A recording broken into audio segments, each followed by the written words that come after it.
Hi, it's Andrea from WellAndrea, and today I wanted to talk a little bit about a book that I have been listening to, and I just finished it on my walks actually and on my runs.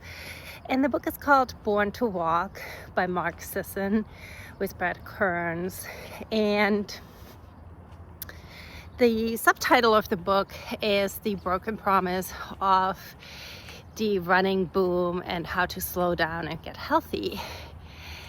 Now, I didn't know a lot about this book when I started it. I actually found out about this book by listening to Katie Bowman's podcast, Move Your DNA.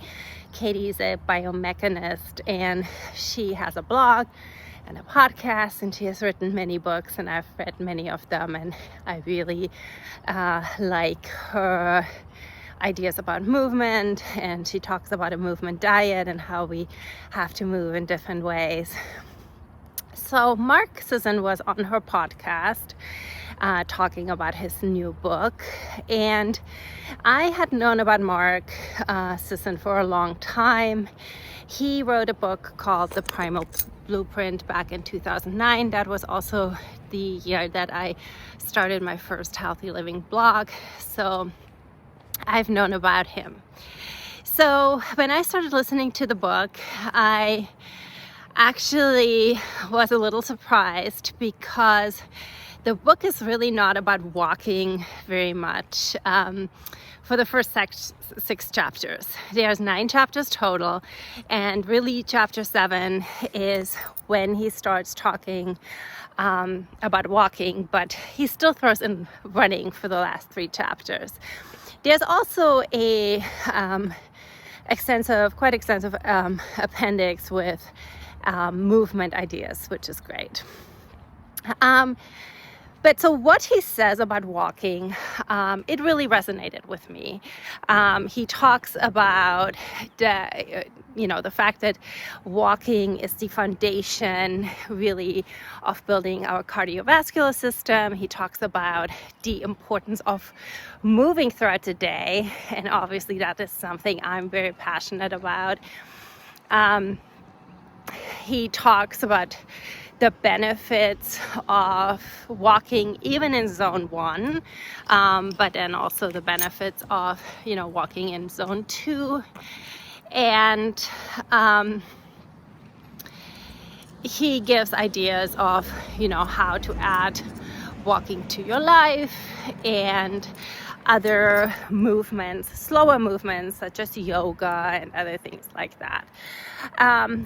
And then he also, in chapter 9, he talks about sort of what he considers an optimal way of moving. And so the really foundation would be lots of walking, a little bit of sprinting, and he gives very specific parameters, how long to sprint, how long to rest.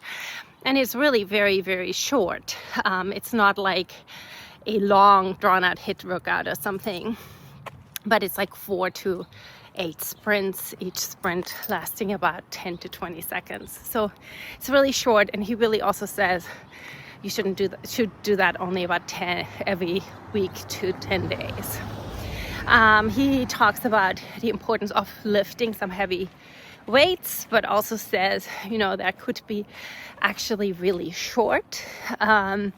And he cites some research that even one workout that works all the major muscle groups but is overall really quite short builds muscle.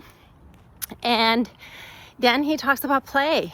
We need to make time for play, and that could be many different things, from pickleball to basketball to jump roping to whatever you want to do. And I do like that approach a lot. Now, the other 80% of the book are really reasons why you shouldn't run. Now, at the very end of the book, he does make a concession, and he says, well, if you're relatively fit and you do all these other things, you get to run once in a while.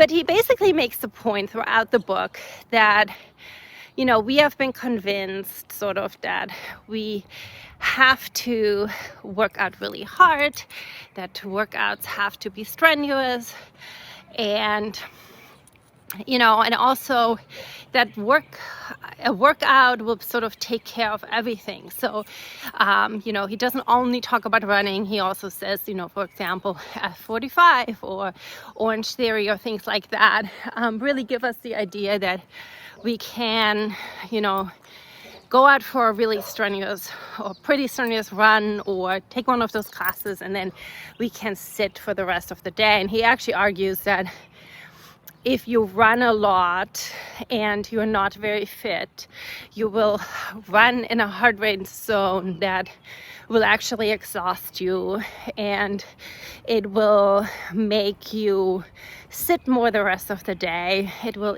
make you eat more carbs.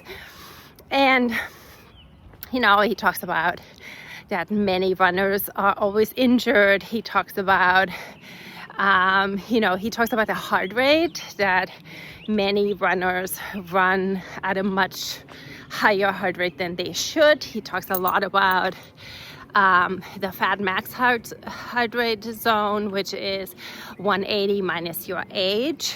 And so I can really say for myself, yes, it is challenging to stay in that heart rate zone.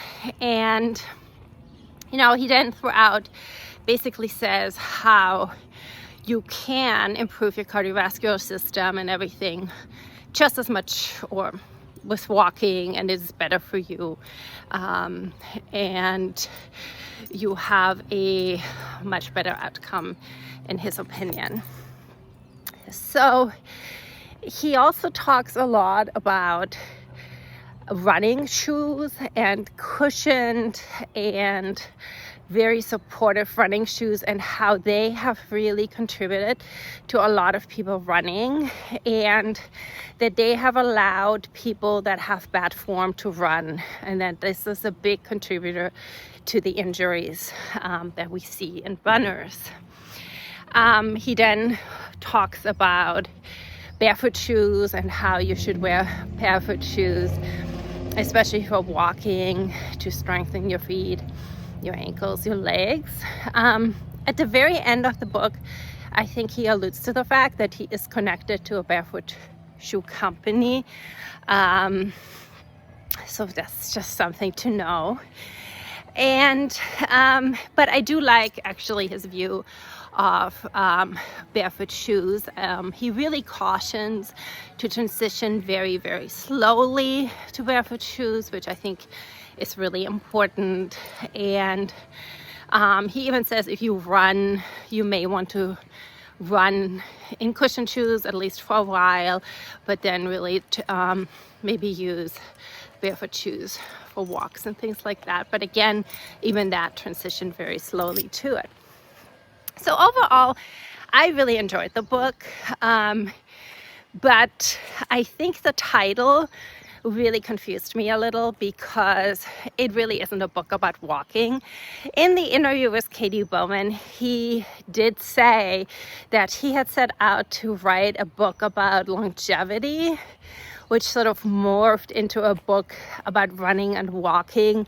And then the title sort of also came about because it is, of course, a play on the title Born to Run, and he does address that a little bit in the book. So I think a better title would be Why You Shouldn't Run. I mean, that's really what he talks about a lot in the book. And again, I do run some, and I think he makes interesting points. I mean, he even goes into the history of marathon running and all sorts of things. So I think it's an interesting book, but I think it's important to note it's not a book about walking as much as it is a book about telling you why you shouldn't run, and many would be much better off walking. All right, if you read the book, let me know what you think. Bye now.